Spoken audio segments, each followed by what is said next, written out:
welcome back. You're watching The Firm. 19 months of investigation, millions of pages of documents and hours of testimony. The Federal Trade Commission, or FTC's antitrust inquiry against Google concluded just recently. After promising an elephant more than a year ago, the Commission instead has brought forth a couple of mice. Those are not my words, but the words of the FTC Commissioner himself. Paiswani Upadhyay goes searching for why Google is not guilty of search bias. News, shopping, travel, local business reviews. Google has become more than just a search engine that sends people to the best sources of information. And that's making competitors nervous across the globe.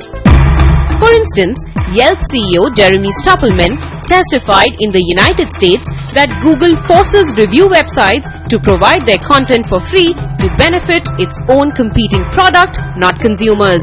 Google then gives its own product preferential treatment in Google search results. The nervousness is limited not just to competitors but regulators as well. In Australia, a federal court upheld an order by the Australian Competition and Consumer Commission that Google engaged in misleading conduct by providing the sponsored links as a response to users' queries. Google is now contesting this ruling in the High Court. And it's not just the United States and Australia. Google is fighting similar battles in Europe, Argentina, Korea and India. The one that has recently reached fruition is the Federal Trade Commission in the United States, where the regulator has found Google not guilty of any search result manipulation. FTC, per their own description, undertook a 2-year investigation. They looked at millions and millions of documents. They ran all sorts of economic models and theories and empirical tests. They interviewed on the record and under oath many Google executives and many executives from third parties. So they really did undertake an incredibly extensive examination before reaching this conclusion. And the way they stated their conclusion was fairly definitive, although they were careful to limit it in saying that it didn't violate United States law. And so maybe perhaps there's some room there for international regulators like India and like Europe, which obviously has a huge investigation itself going on of Google, to reach a different conclusion under the terms of their own laws. But I agree with you. I think it's hard for the Indian regulator in the face of this decision by the FTC and all the work the FTC did. It may be difficult for them to come out differently. What prompted FTC's investigation was the allegation that Google's search results are not objective. That is, when users search for results on news, maps, shopping comparison, etc., Google directs them to its own services, a behavior known as search bias.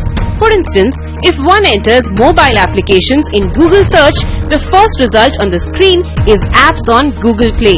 By one estimate, 46% people base their purchasing decisions on the order in which search results appear, a statistic that directly links to Google's behavior on search bias. The web giant was also accused of scraping, that is, copying content such as user reviews from competing search engines and using it on its own offerings without permission.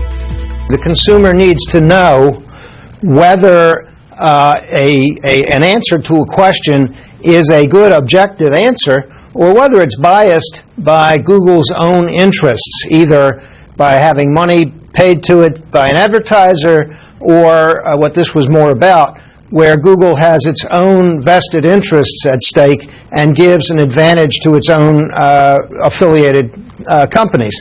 So the consumer should not be deceived. The consumer needs to know what's going on exactly. That's one issue. The larger issue is, to the extent that anti-competitive results are there, then there's going to be less competition and ultimately fewer opportunities for a consumer to change away from Google to some other search engine. And it's really important for consumers and competitors in the marketplace to have these options. We don't want Google to be a monopolist. But on both these counts, search bias and scraping, the FTC found no violation under US antitrust laws. It closed the investigation saying that Google's behavior could be justified as innovations that improved its product and the experience of its users. as we looked at this Google search case, frankly, we had a very difficult time defining for ourselves exactly what the violation of the law was and exactly what kind of a remedy would really be effective. And in the background, we also had a concern about free speech and the problems of a government agency trying to tell a search engine how to rank its search results.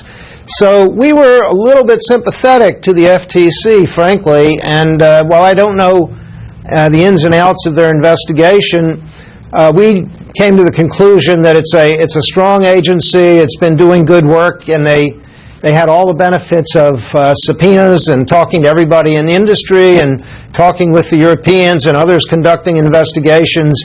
And when they unanimously decided they didn't have enough evidence, we're willing to defer to that judgment. Lack of conclusive evidence was perhaps the reason why FTC resorted to a halfway house solution. It obtained a letter of commitment from Google that it will give websites the option to not feature their content on special search results pages such as Google Shopping, Flights and Google Plus, and still appear in the web search results. Google also agreed to not scrape content from competing websites and claim it as its own original content. Now, besides the effectiveness of these steps that Google has promised to take, experts are more worried about the precedent that the FTC has set by accepting a letter of commitment from Google.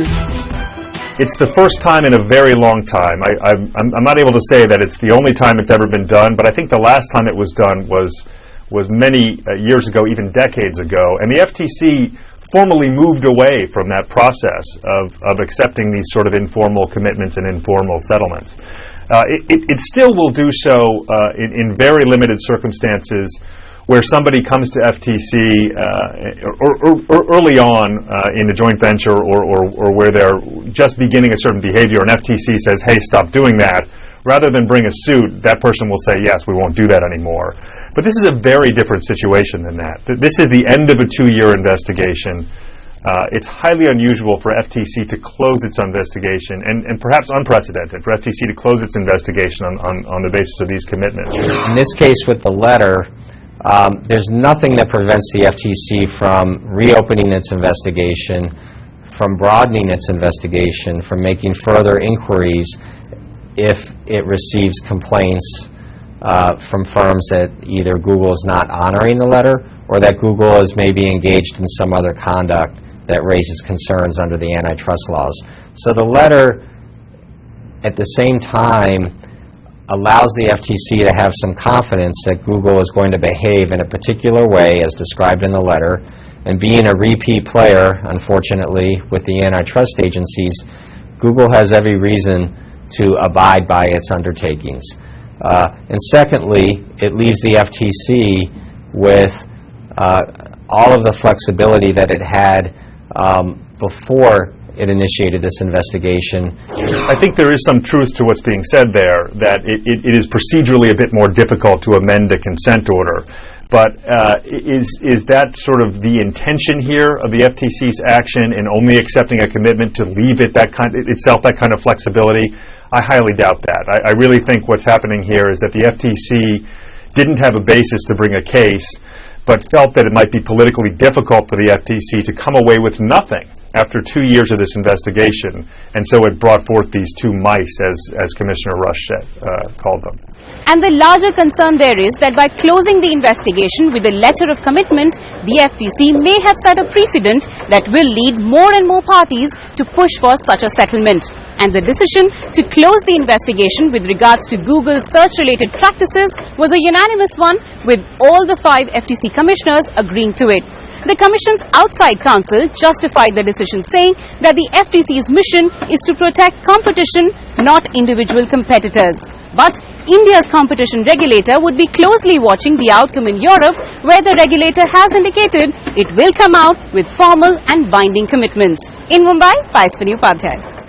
On that note, I'm going to wrap up this edition of The Firm. But before I go, in other news this week, the ICAI Central Council has reportedly decided to cancel the controversial project that was to build an 80 to 100 crore rupee training center in Nagpur. Now, the project was criticized for its opacity and for the high value of land. And two of its most fervent critics have written a special article for the firm this week. So I suggest you log on to thefirm.moneycontrol.com to read it. And while you're there, catch up with new columns on GAR, the CBEC circular, the relief to IT companies, and the first of our pre-budget specials. I'll see you next week.